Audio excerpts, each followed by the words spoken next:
Change is the only constant, and we're back with another edition of Time's Principal's Conclave, and it gives immense pleasure to welcome all of you today.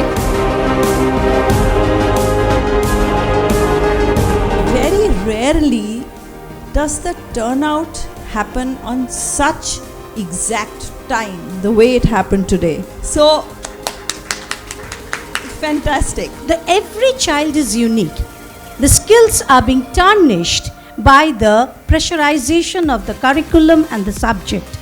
So that has to be taken out through experiential learning, which has to be polished, and then the child should actually bloom out. CUET is the leveling platform, and CUET is the game changer in the sense that you have to accept that NEP is here, and you have to accept that all questions will be based on the competency-based platform itself. Teachers and the school can actually toggle with the entire syllabus and create an environment where maybe the child can be trained, the child's mind can be trained to get into a competency-based learning perspective.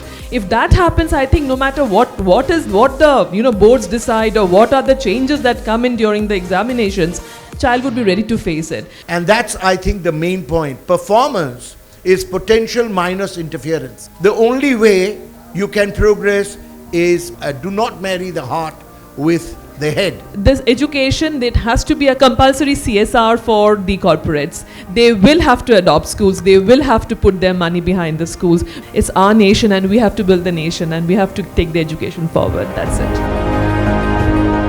The World Health Organization defines health as a state of complete physical, mental, and social well-being, and not merely the absence of disease or infirmity. We cannot expect a life where it is free from all stresses and there are no stress, no pressure.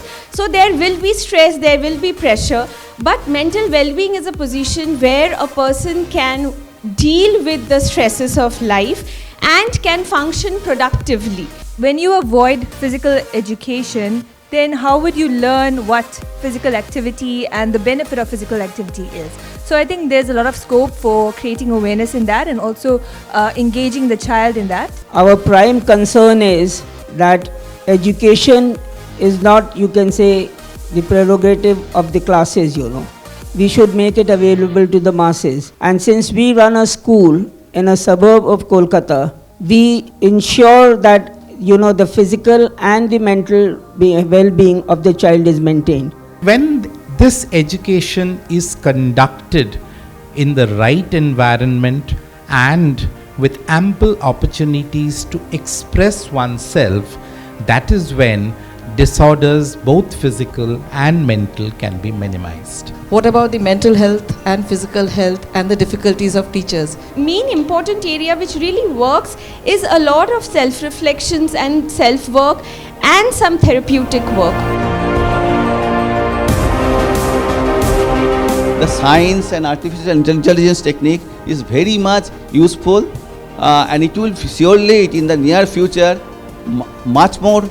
will get much more help to make the interpretations much more better way. If that data is made available to a system which is AI enabled or a model built using machine learning, it can automatically identify the weak and strong areas of two students that may be starkly different even though they are getting the same marks. We should not use the teaching learning process in a way that it diverts the teachers and the students from the major content and major goal of education. To literally understand those domain, those terminologies, those knowledge, those level also, that matters a lot and so on. And many times again, though we have been speaking AI a lot, but a real thing, real thought process, real understanding literally matters a lot.